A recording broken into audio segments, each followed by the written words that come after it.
Hi, babes, and welcome back to another episode of Thanks for Stopping By. Um, so, uh, today's kind of a hard episode, right? Because before going into this episode, I was like, okay, what do I feel like talking about today? Like, what's sort of been going on in my life? But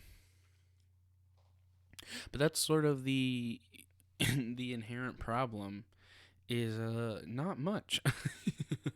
you know um I recently finally have returned to work. I started with a new client, or at least I'm training with one. um and then other than that, man, I haven't really left the fucking house even, I just been kind of here working on videos and working on the podcast. I've been getting some guest interviews ready. I got a really special one coming up this Sunday. With a guest I'm pretty excited to release that episode for. But yeah, like I said, there wasn't really a ton going on, and then um, but what I wanted to do was an episode I was gonna do a while ago, but I forgot about doing it, which is this is gonna sound so bizarre, but I was watching a YouTube channel that I like a lot called Super Mega. Or I think it was on their podcast. Maybe I was listening to. I don't know. It was one of the things they do that I watch. And they had talked about school projects. Like remember those? remember school projects back in the day when you were a kid. And I used to fucking love school projects. I was the shit at school projects. I was really good at them. And so I kind of wanted. They were bringing them up, and made me nostalgic. So I was like, oh, I'm gonna talk about that on the podcast. And I just want to share with y'all a couple of projects that I remember quite fondly. Because quarantine has sucked my life dry of any form of experience. um, but yeah, you know what I'm talking about, right? Like, at least I hope so. Well, it's weird because I don't feel like kids have school projects anymore. I don't feel like kids really do like building projects right now. It's all just like PowerPoints and essays and shit, which sucks because those are boring. I know they're necessary sometimes to like write an essay, and that's fine. I was good at essays because I get it from my dad, so I was really good at essays. It was never an issue. I wrote a lot of essays on books I did not read, just because, for most of the books we read in elementary, middle school, and then even high school, kind of just use context for what you learn about the characters, and you can kind of bullshit your way through an essay, which is what I did for a lot of years. But school projects were always so cool because it was like, yeah, you had to do your research and get some facts, but there was the art aspect of it. And obviously I'm an artsy fartsy ass bitch, but like, man, I remember like really delving into, I think my earliest one that I remember like really like not only delving deep into it and like working really hard on it, but sort of defying what the expectations were, I guess, was one day in school we were all given, and some of you might know about this because I know I'm pretty sure my little brother had to do it too, but we were all given like a bunch of popsicle sticks and clay and like glue, and that was it, right? And we were told to make a model of a Jamba Juice store. For some fuck all reason, they were like, yeah, recreate a Jamba Juice store with these fucking popsicle sticks. And all the kids built the same exact fucking thing. It was a house that they wrote the word Jamba Juice on. And I was like, fuck that. That's whack. And I was like, not, and we were allowed to bring the shit home and work on it at home because it wasn't due for a while. And I was like, mama, no thank you, ma'am. And I asked my teacher, I was like, do we have to use this shit? And she was like, no, that's just what we have in the classroom, but you're welcome to build with whatever the fuck you want. And I was like, oh, it's on, bitch. Like, that. Oh, bad. You shouldn't have said that. So I immediately fucking didn't take any of those supplies home because I was like, I'm not going to use that shit, right? So I went home, and what I did was I this is so silly. I took a shoebox and cut the top off, the closing top, and then I cut off one of the longer sides, right? So the top was off, so it was just the box, and then I cut one of the longer sides of the shoebox off, so there was an open thing, right? And I cut that off because that was essentially the fourth wall, right, for this scene. And what I did was I I took that and I took the extra cardboard that I had cut off from the side of the box and made little tables and chairs. And then I took a bunch of yellow construction paper and like orange construction paper and crumpled them up into little balls and like put them on this counter I'd made out of cardboard to be like oranges and lemons and fruit and shit. And then so I had my scene, right? And I decorated it, and there was tables everywhere. There was a cash register and a little. And then I was like, I need people, but I didn't want to just make people out of cardboard because it was gonna look, silly.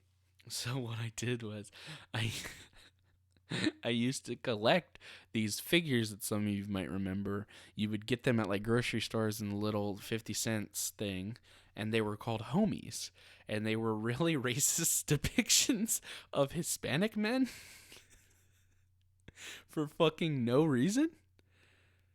They were like collectibles, and they were they were pretty stereotyped depictions of Hispanic people. I'm Hispanic, by the way, so you can't get mad at me for it. But I used to collect them because I thought they were cool. Because they were just like a little thing I could collect. Because, it's random and it's bullshit when you crank the thing and you got the same guy for the fourth time. You're like, motherfucker, I just need one more. So it was like about collecting every time I went to the grocery store until I eventually had all of them. But I had all of them at one point, and I glued them into all the chairs and all the places to make it look like a fucking Jamba Juice. And I remember bringing it to school the next day, and everybody was like, what the fuck? You can't do that, blah, blah, And I was like, yeah, I can. The teacher said I could. She said I could do whatever the fuck I want. And then, no shit, and all the kids were like, well, nah. And then, no shit, the next day, everybody had a fucking shoebox with toys in it as a little Jamba Juice. And I was like, you fucking sheep. You imagine me in the second grade? You fucking sheep. All of you. All of you. No matter what I would have brought in here, you would have followed my lead. But it was like, the one person who chose to be different than the rest of the kids want to do it. And that's not me being like, I'm so cool and creative, but, I am, but that's not the point. But, no, but yeah, so they see that and they're like, yeah, fuck these popsicle sticks. Let's do something else like that. Kids were bringing in their own variations, and different stuff like that. Which, obviously I'm joking about, but I'm not mad about it. Like, I'm like, fuck yeah, please make better stuff than these popsicle stick houses that you wrote Jamba Juice on. And kids were doing all kinds of stuff. And I remember one girl used Polly Pocket ones, and hers was really cool. And she, like, printed out a Jamba Juice logo and, like, put it on the roof and, like, all kinds of shit. And so I did that one, and I was really proud of that. I was like, I'm a fucking genius for sure. And then... So that was one of my favorite ones I've done. Another one in the same class was we were doing a project on space, I guess. Like, they were just like, oh, talk about fucking space, They were just like, I don't know. They had like a bunch of different topics on a board, and they were like, you can pick from these and just do a project on it. And at first I think I'd chosen like comets or something, and then I was like, wait a minute, can I do the same thing I did, which is, can I ask the teacher if I can again do whatever the fuck I want? And she was like, and I did, and she was like, yep, I don't care. And I was like, can I do aliens? And she was like, fucking sure, I don't care. She didn't say it like that, but she was like, yeah, fuck yeah, do whatever you want, I don't care. You're 8, I don't give a fuck. And so I was like, aliens it is. And I remember I built a person getting abducted by an alien out of Legos in a shoebox again, which was not okay. It was like a man being terrifyingly abducted by aliens. You know, he was just like fucking. I like hung him up to a UFO that was like hanging from the roof of the thing. It was like I like strung him with like fishing line, and he was like fucking so distraught. And I was like, "Here's my project." But yeah, so I did that one, and then of course again the next day a bunch of people brought in Legos and toys and shit. But oh my god, okay. Sorry, while I was telling that story, I remembered another project from the same class. Dude, this shit, okay. I'm going to give y'all a fucking heads up. This shit would not fly nowadays. I'm going to tell you right the fuck now. The shit I'm about to tell you is fucking buck wild that I ever got away with this at school. So I'm just giving you that heads up real quick. So a bit of context. As a kid, I was obsessed with the movie Scream because my mom liked it. And I walked in and she was watching it one day. And I fucking loved the movie. And she had the trilogy or something. I watched all of them all the time. Yes, even the third one. All the time I watched all of them. And so, I cannot fucking believe I did this. So, the project was to create a play in class. You know, it was supposed to be like, it was essentially like the project was, make a play about whatever. It could be, they were like the project is to create a play, and it's like, it could be funny, it could be drama, it could be whatever. And me being really into horror films, I was like, can I make a scary play? So again, I asked the teacher, and she's like, lit, go ahead and do that. So I gather with my friends, and we go into the brainstorming phase, and I legit this was in the 4th grade, right? I remember. I won't say the teacher's name, but I remember her name. And this was in the 4th grade. I came up with the idea to do my own dramatic rendition of the movie Scream in my 4th grade class in front of my 4th grade peers. And so I essentially pretended to fucking murder 3 4th graders. I was also in 4th grade. I want to say that too. This wasn't a couple months ago. I was also in the 4th grade. And I wore a Scream costume that I'd got from Party City. And the play was essentially just a bunch of scenarios of me murdering other 4th graders. I had fake blood in fucking test tubes that I had got also from Party City that I taped to my friends' stomachs, and I would stab them with the fake knife, and then they would open them and let the blood pour out in the 4th fucking grade. Mind you, we were 4th graders. And I don't know how the fuck I got away with this. And I remember too, even being like, I asked the teacher, I was like, can I do a rendition of Scream? I was like, I know it's like a scary movie, but like, you know, my thing was like, I'll keep it PG. You know, I won't say any curse words. And she was like, good enough for me. And and I remember she made me she wrote a note that all my requirements to do this was I had to get permission from my parents, which they were like, okay, sure. If the teacher says it's okay, I guess. And they signed it, and I was like, fucking dope. Wes Craven who? You know? And so good old 4th little Salem goes to her fucking class in a full ghost face outfit with a fake knife and did a bunch of scenes where I murdered my fucking friends in the 4th. I couldn't believe it. I can't believe it to this day. Could you imagine? They would have put me in a fucking institution for that. I would be in jail. Are you fucking kidding me?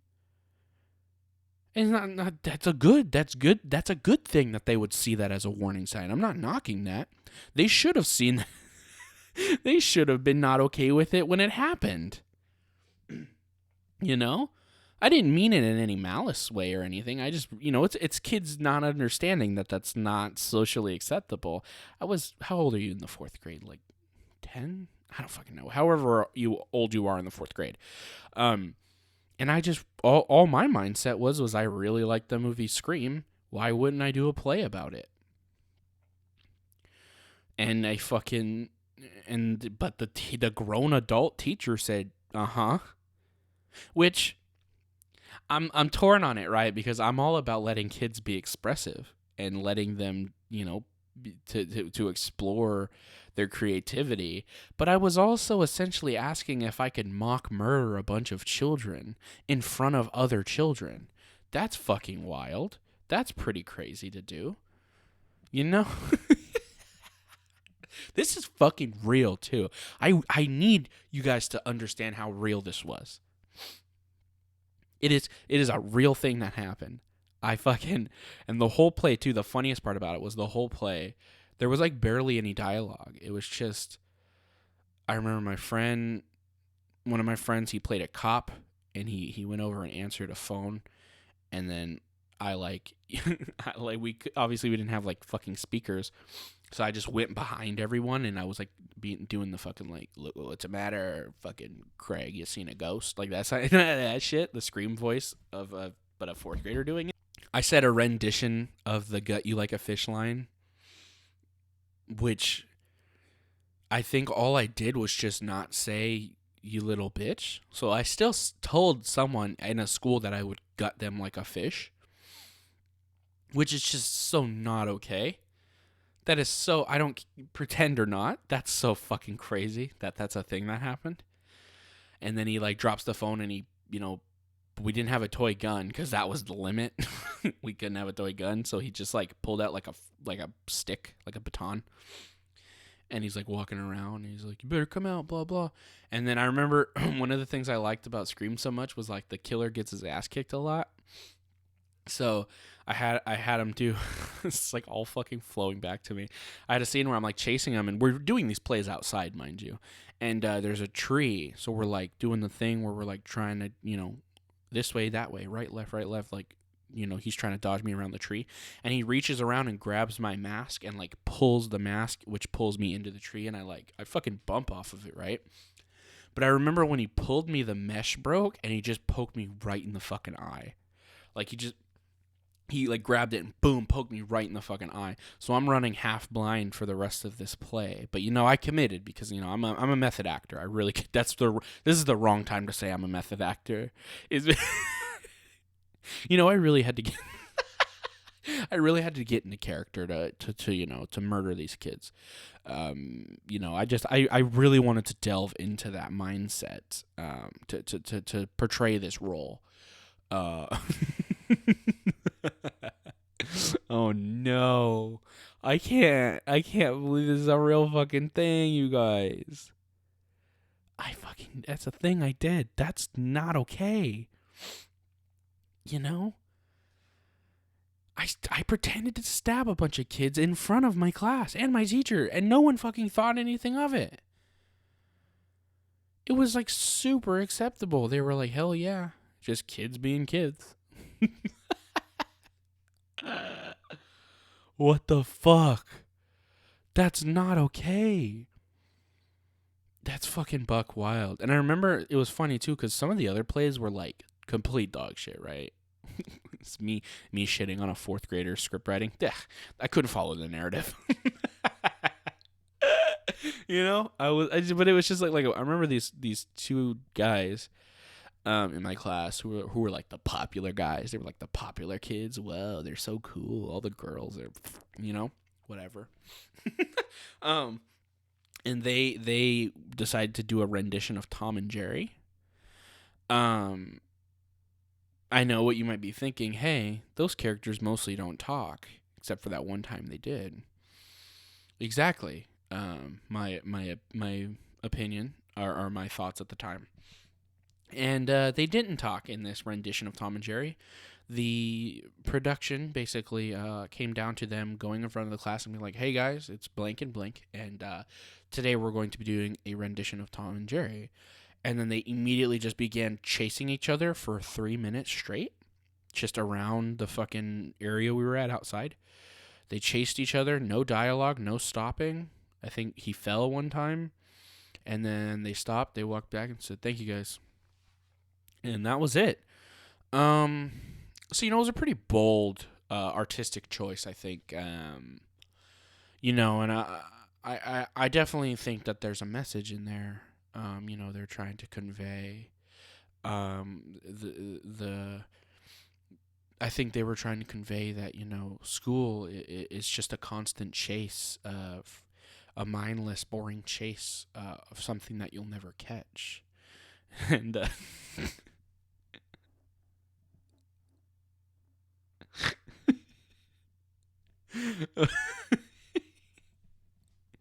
did you guys like that bit there? I tried to keep it going as much as I could, but I don't know, man. It's just I'm like I'm trying not to harp on it, but it's just, how do you not? You know? Like, please let me know in the comments too if you think that's fucking buck wild or not. Like, I just can't believe it's a thing that happened, and it definitely is something that you could not do today. I'll fucking tell you that. And it shouldn't have been allowed back then, but it's real and it happened. But yeah, I just wanted to. God damn it! I just wanted to mainly share some of those, but specifically that one, because that one was so just fucking buck wild that that's a thing that exists, and it's I really did that. But with that being said, hopefully y'all haven't unsubscribed. But yeah, thank you guys for joining me here on this episode. Like I said, I have a very, very special guest interview coming out this Sunday with someone I was very excited to get the chance to talk to. I appreciate y'all so much for listening. This podcast is legitimately my favorite part of my week, getting to make it and record it and that kind of thing. Make sure you go over, like, subscribe. Make sure you go over and subscribe to my horror channel Around the Campfire. I should have a new video out pretty soon. If you want to and have the means to, you can go on and head over to my Patreon and become a patron and get some bonus content there, which includes a bonus episode of this podcast every single week. And yeah, thank y'all for joining me. I hope you have a wonderful, fantabulous day. And most importantly, thanks for stopping by.